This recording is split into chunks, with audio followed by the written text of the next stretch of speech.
రేవంత్ రెడ్డి గారి ప్రభుత్వం నడుస్తూ ఉన్నది. ఈ ప్రభుత్వం మనకు హామీ ఇచ్చింది. ఏమని హామీ ఇచ్చింది? 42% మేము రిజర్వేషన్ చేసినాకనే ఎన్నికలకు పోతామన్నారు. మీరు 42% లోకల్ బాడీలో రిజర్వేషన్ ఇవ్వాలంటే అధికారంలోకి వచ్చిన నెల లోపలనే బీసీ డెడికేటెడ్ కమిషన్ వేయాల్సింది. వేయలేదు మీరు. మేము గుర్తు చేసినాం. తెలంగాణ జాగృతి నుండి జనవరి 26, 2024లో మేము రౌండ్ టేబుల్ సమావేశం పెట్టి మరీ గుర్తు చేసినాం. మీరు ఇస్తామన్నారు, మీరు డెడికేటెడ్ కమిషన్ వేయండి, మీరు ఇస్తామన్నారు, ప్రక్రియ ప్రారంభించండి అని. కానీ చేయలేదు. చేయకుండా మనందరం కూడా గొడవ చేసేంత వరకు, హైకోర్టు మొట్టికాయలు వేసేంత వరకు కూడా రేవంత్ రెడ్డి గారి ప్రభుత్వం బీసీ డెడికేటెడ్ కమిషన్ వేయలేదన్నటువంటిది వాస్తవం. ఇప్పుడు వేసిండ్రు, 2 నెలలైంది బీసీ డెడికేటెడ్ కమిషన్. కానీ ఈ లోపల ఏం చేసిండ్రు? లెక్కలు ఇంకో కమిషన్ పెడుతున్నది.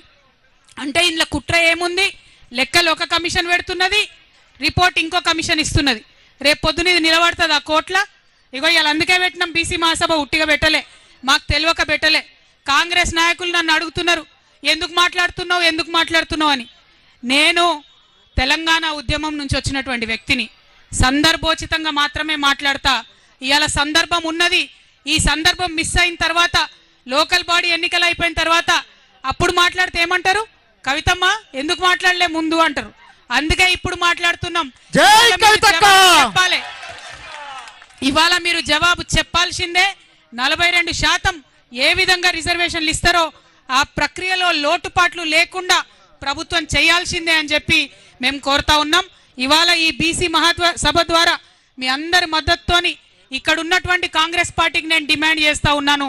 42% రిజర్వేషన్ మీరు చెప్పిండ్రు. మరి ఎందుకు చెప్పారో 42% నాకు అర్థం కాలే. బీసీలు 42% కన్నా ఎక్కువనే ఉంటారు, అవునా కాదా? ఎక్కువనే ఉంటాం. మరి 42% అని చెప్పిండ్రు. పోనీ చెప్పినంతనన్నా మీరు అమలు చేయండి. లేదంటే లెక్క తేలిన తర్వాత మేమెంతుంటే మాకంత రిజర్వేషన్ ఇచ్చి లోకల్ బాడీ ఎన్నికలకు వెళ్ళాలని చెప్పి ఈ సందర్భంగా నేను డిమాండ్ చేస్తూ ఉన్నాను.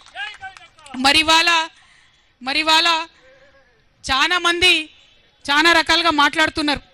సావిత్రిబాయి పూలేకి నిన్న మనం ధర్నా పెట్టంగానే సావిత్రిబాయి పూలే జయంతి అఫీషియల్గా చేయాలని రాత్రి పూట మరి ప్రభుత్వం నిర్ణయం తీసుకున్నదట, అవునా కాదా? ఇది డెఫినెట్గా మన విజయమే. నేను చెప్తా ఉన్నా, కదులుతున్నాయి జంగు పట్టిన ప్రభుత్వం రథచక్రాలు కదులుతున్నాయి. తప్పకుండా రానున్నాయి.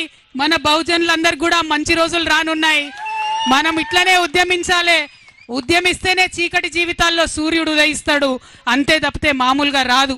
కాబట్టి ప్రభుత్వం దొంగ లెక్కలు, కాకి లెక్కలు కాకుండా నిజమైన లెక్కలు పెట్టి వాటా బీసీలకు ఇస్తామని వాగ్దానం చేసింది. ఇవ్వాలని మరొకసారి డిమాండ్ చేస్తున్నా.